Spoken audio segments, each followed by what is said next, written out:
Hello, I'm Bassam Al-Asali, undergraduate student at Arizona State University. Today I'm going to provide a brief presentation about my topic, and I'm happy to take questions in the discussion forum after. Today I'll be walking you through the development process of a novel leukemia web application. LUCAP is a clinical decision support web application with the goal of supporting physicians' decision-making in the risk assessment and treatment of an acute leukemia. The purpose of the project is to aid in finalizing the development of LUCAP application's logic and user interface for production and administrative oversight. LUCAP is a React app built on a Node.js backend and uses these three services. Heroku for hosting the application programming interface and database. Amazon Web Services for HTML hosting for the static app pages and sending emails. And Bitbucket for the online source code repository.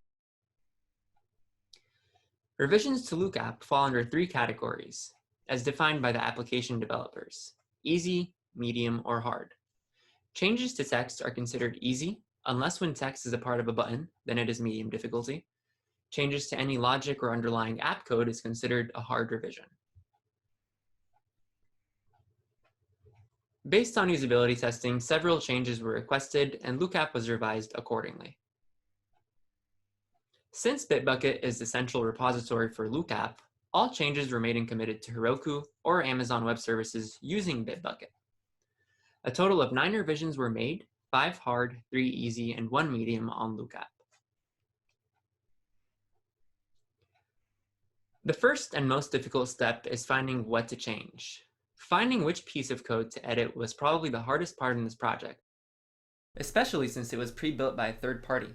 But with the help of Visual Studio Code, an integrated development environment, it was possible to download all the project files, both web and API, from their corresponding Bitbucket repository, and search every single file simultaneously for matching unique keywords that would further narrow down and help find the correct line or lines of code that needed to be revised. As we discussed previously, revisions were classified into 3 different categories. Some medium and hard changes required additional checking for if a React library was used. The reason behind checking for React libraries is because sometimes they could make a change a lot easier if the package already has the components you need, and they just aren't imported. Or they could make a change a lot more difficult if the change you want to make isn't built in for customization in the package, which would make choosing a whole other library a very viable option. An example of a library in LUCAP is the React Masked Input library, which is used for elegant and reactive text boxes.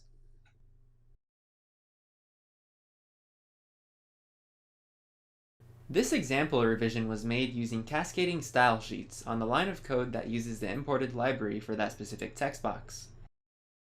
After revising the React library documentation, it was clear that changing the input mode attribute's value to decimal would fix the given issue and give us back our decimal button as shown in the screenshot here. Of course, after making any of these changes, they were first tested on a test API. Then, when thorough testing was complete, they were committed to the public API.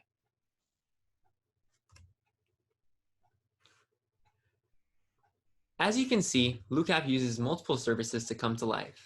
The resulting platform is a web application with high usability rates and great acceptance amongst its target audience of clinical administrators, physicians, and oncologists.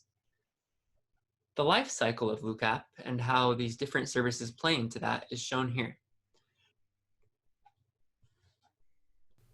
In conclusion, the web application LUCAP showed great usability and value, accompanied by clean, structured, and understandable code. A quote I like is by Winston Royce from his waterfall model in 1970. Application maintenance is an essential phase in software development.